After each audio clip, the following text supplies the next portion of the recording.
So hello guys, it's day 3 है consistency, self improvement and आफूलाई upgrade गरिराख्ने डेको 3 को च्यालेन्ज हो। डे फर्स्ट 40% मैले आफैले रेडी गरेको थिएँ।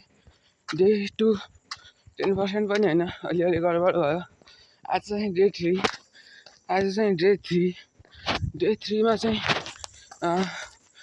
आज चाहिँ प्रपर फुलमा फलो गर्ने हो रुटिन चाहिँ।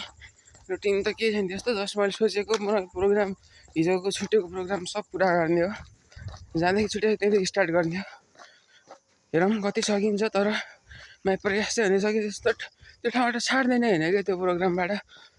सो नेक्स्ट ट्राई के हुन्छ है। डे 3 को चाहिँ म साँझ अपडेट गर्नेछु।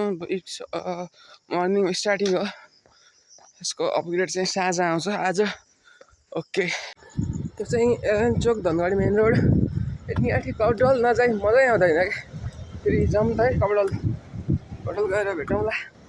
धनगढी एलेन चोक कपडलमा जे भयो भने कपडल त पुग्नै पर्छ। घर पुगियो, बेसिक कामहरू गर्दै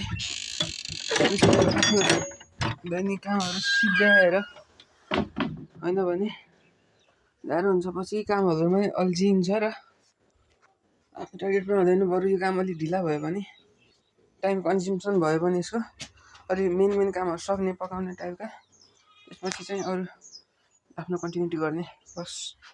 सो हे day 3 finished, rating 30%। Good night.